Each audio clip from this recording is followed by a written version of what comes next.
Well, it's Christmas Eve for Bloodstock people. It's the day before the first day of selling at the 2022 Magic Millions Yearling Sale. Hello and welcome to TDN AusNZ at the Millions. I'm Angus Roland and I'm joined by two titans of the bloodstock industry, Damon Gabbedy of Belmont Bloodstock and Will Johnson of William Johnson Bloodstock. Welcome, boys. Damon, I'm going to start with you. You've been to a few more Magic Millions than the two of us. Just a few. This year is a little bit different to some others. What's the vibe you're getting? What do you think the enthusiasm from buyers is like and the competition for you as a buyer? I think the enthusiasm is high. Like, we have all been locked up for the last 2 years basically in our apartments in Melbourne or Sydney or wherever. We've been desperate to get back to the Gold Coast. We're very enthusiastic. We want to buy horses. Trainers need to fill stables. Everybody is here. Nobody's missing. I think it's going to be a very good sale.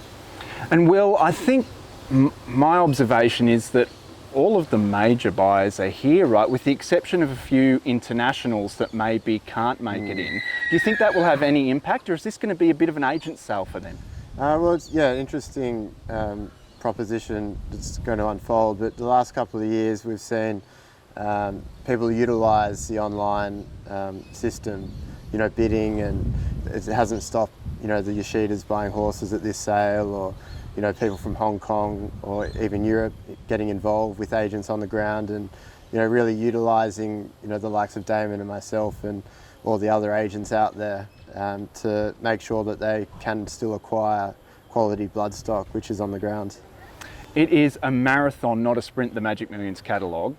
You guys have both gotten through it now, right? Are we all the way through? Absolutely. We've done our first looks, second looks, and now today I just finished my third look. So it is a marathon. It's very tiring, but it's well worth the work you put in.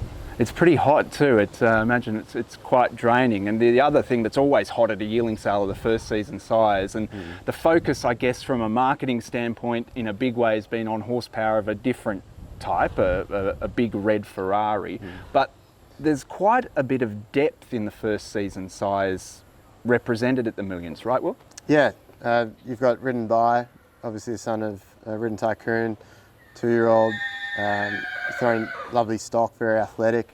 And then you've got the Autumn Sun, who, you're probably thinking later 2-year-old, turn into a lovely 3-year-old miler type. And then throw in Justify, he followed American Pharaohs, the second Triple Crown winner in modern times, who, Coolmore and the Magna family really supported heavily with their mares. And, there are nice Justifies out there, and, the lucrative offer is definitely created conversation, and it's something everyone talks about as soon as you pull out a Justify. So I think it'll be really interesting on Saturday night, right? When the first Justify on Saturday night comes out after they've been to the races and had a little bit of liquid courage, just to see whether the fireworks ensue, because I feel like that is prime Ferrari territory. Absolutely, would agree with that. There's plenty of other first season sires too. Trapeze Artist, they look the goods.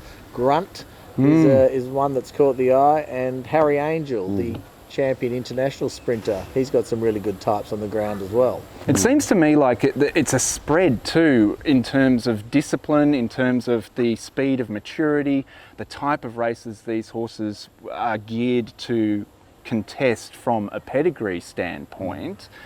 You mentioned Written By, Will.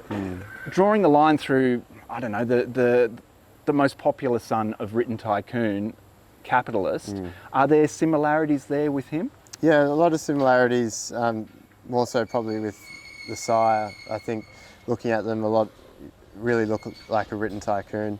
Probably a little lighter frame than some of the Capitalists that we've seen the last couple of years at the sales, but very athletic, precocious. They look like they'll, take to training pretty quickly, and I'm sure they'll be popular.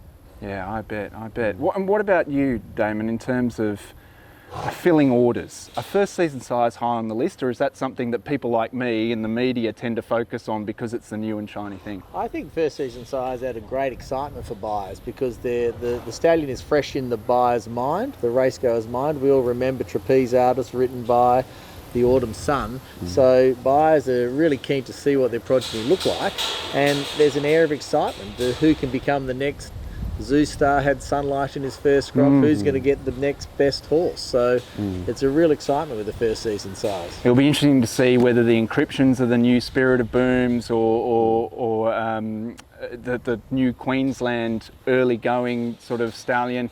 Kementari is a real X factor in terms of curiosity at the very least. And that's the first season size. What about the rest? What is the catalogue in terms of sort of breadth? Are we looking at a fairly even catalogue, or are there highs and lows? Oh, look, at every catalogue there's a little bit of a tail, but the Magic Millions always assembles an outstanding crop of precocious looking yearlings, and anybody who's got some serious money to buy, there's plenty here to choose from. So they always assemble a great catalogue, and this year's hasn't let them down. Precocity. That's one of the buzzwords in racing, and I get the vibe that still is Magic Millions hallmark, right, Will? Yeah, no, definitely. If you look at the last, well, actually every colt that's won the Slipper that's been at public auction this millennium, they've all come from this sales ground. So I think particularly those colt syndicates really go hard on precocious horses to get in the system early. They've got a lot more time to, the breaking in and a couple of times in and out of the trainers' stables to make sure they're sort of running before Christmas or early part of January. And, I know you're going to allude to it, but that new race that the Magic Millions have put on. Yeah, speaking of the early part of January, I mean, if you've got a first starter hanging around then, there's a very exciting new race, isn't there? Yeah, and that's a great initiative that Magic Millions announced today, because not every horse is ready to run in the Magic Millions, but if they've trialled well into January, I think it's a fantastic concept for buyers and everyone involved. I'm interested in that from a timing perspective, Damon, because it makes sense that Magic Millions announces 2 additional races to their series for next year on the eve of the sale. As agents, do you find that there is a slight surge of interest when an announcement like that happens, or is it just another factor that perhaps pushes you towards that typical Magic Millions type horse that we were just discussing? It definitely helps. All these new innovative new races and ideas they help, because it helps people get their money back, or gives you the chance to win the lottery as you can do up here in the Magic Millions. So it keeps the interest high, and they keep thinking of new races and new ideas, and it just helps the buyers and the trainers and the interest all the time. It's a great incentive. And the catalogue has been slightly restructured. I should say the way the catalogue is auctioned out over the days with extra selling, slightly earlier finishes than we have seen in past years. Do you think that might help the two of you in terms of longevity through the sale? I mean, it must get pretty tiring by the time we're getting to Friday and Saturday. Well, yeah, it's been a while since I saw Damon at the Loose Moose, so if we can knock off early, we can maybe moo-moos to Damon and I'll go across the road for the Loose Moose. But I mean, that's one thing that's been different this year is probably never had so many early nights or dinners at home. Just I think everyone on the ground's done a fantastic job of probably limiting their exposure with the COVID to make sure we're out here looking at the horses and the sale can be conducted in a way that hopefully doesn't affect, the week ahead. Yeah. So I'd say everyone's probably done a bit more homework this year without as many dinners or that extra nightcap on the way home.